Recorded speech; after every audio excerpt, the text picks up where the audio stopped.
Wala sa kanila ang may bahid ng dugo dahil sa tukhang. Wow! Tanong ituloy ni Pangulong Bongbong Marcos on drug war ni dating Pangulong Rodrigo Duterte. Magpapatuloy ang war on drugs sa ilalim ng Administrasyong Marcos. Sinabi ni Pangulong Marcos na may working group ng bumubuo ng mga bagong polisiya sa drug war. Tututukan daw ng Pangulo ang paghihikayat sa mga bata na huwag subukan ang illegal na droga. Pero yung mga pinapag-usapan namin, bago pa nag-eleksyon, ay sinasabi niya, basta itong mga bagay na ito, ituloy mo. Please, that is the request, it's so important to him. And it's still, siyempre, yung kanyang priority has always been anti-drug problem. Pinuntahan ko siya, sabi ko, how do you want to do this? Ako na lang ang natirang kandidato sa administration side. Pwede pa tayo magtulungan, ganun, with the PDP, etc. Anyway, that was... Ikaw palang pumunta eh. Tapos ngayon, kukundinin mo yung tukhang, loko ka pala eh. Ang babala niyo po talaga sa mga gusto drug mo, syndicate na hindi tumitigil sa kanilang ano. Hindi ako bahala kayo sa ginagawa niyo. Basta tuloy-tuloy lang kami. Aabutan din namin kayo. Maliit lang ang Pilipinas. Kaya magagawa natin to. I-distribute natin to. Kung hindi kaya ng... Are we or are we not a narco country? Depende sa iyong kaalaman tungkol sa problema ng illegal drugs. Ano po ang programa mo laban dito? Well, nakita natin, unang-una, kailangan natin ituloy ang war on drugs, kung tawagin. Because the problem continues to exist. Nandiyan pa rin ang problema. Kung itatanong mo, I don't know what a narco state is. What? Hindi mo alam ang narco state? We have seen, I think everybody can see the influence of the drug lords. Kaya actually, yung nag-uusap kami ni President Duterte noon, sabi niya talagang hindi ko na-imagine na ganito kalalim at ganito kabigat ang problema ng droga. Kaya para sa akin, kailangan natin ipagpatuloy ang laban kontra sa droga. Ngunit, siguro nakita natin na talagang sinagad ni Pangulong Duterte ang pag-enforce ng mga batas against drug dealers and drug addicts. And I think we're beginning to realize that enforcement only takes you so far. Kailangan natin din pag-aralan ang prevention at saka ang cure.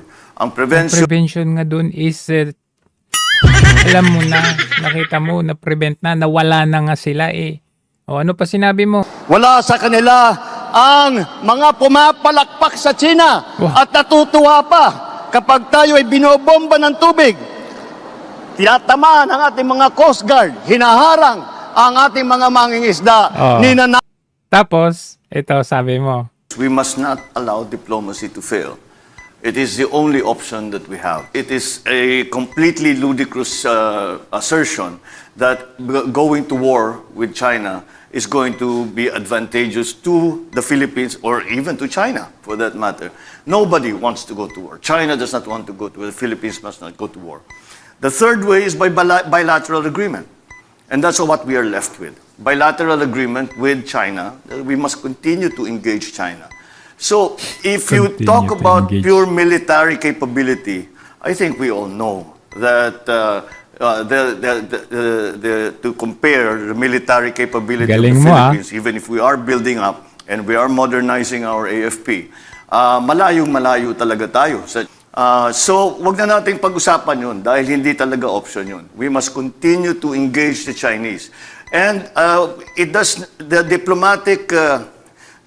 pag nagpapadala tayo ng diplomatic protest, hindi sapat yun. We have to still continue to try and engage them in many ways. I always use the example of the United States and China. Maalala ninyo, naging malapit, nagkaroon ng diplomatic relations ang China at saka ang United States. Nagsimula ang usapan sa ping-pong. Sino naman may akala doon manggagaling yung solusyon? Kaya't subukan natin lahat ng paraan. Yung mga negosyanteng Chinese na may pamilya pa sa China, Sabihin naman nila, baka matulungan nyo naman kami dito para baka maayos natin ito. Yung unahin natin, yung maliit lang na bagay, yung mga fisherman na hindi pinapapasok, yung mga mangingisda natin na siguro 100 taong na nangingisda doon, ngayon hindi na sila pwedeng pumasok. Unahin na muna natin yun. Wow, Yung kaya galing naman magsalita. siguro na natin kausapin ng China, pabayaan nyo sila. We must engage. There is no other way. Anong ibang mga solusyon? Sasabihin natin, yung United States, pumasok uli kayo dito sa Pilipinas, kayo mag-defend sa atin. Hindi na pwede yun. Hindi pwede na, daw. kasi kung minsan, Pero malaki ang interest nila sa South China Sea. Because of malaki the trade. talaga ang Yeah. interest nila sa South China Sea. That's about over $5 trillion Yes. that pass Pero- through. But we Pwede, have to get past Di raw pwede, pero EDCA. the old thinking nung Cold War na meron tinatawag na spheres of influence. Yeah. Bawat bansa namimili sa US kami, sa Soviet Union kami. Hindi na ganun ngayon.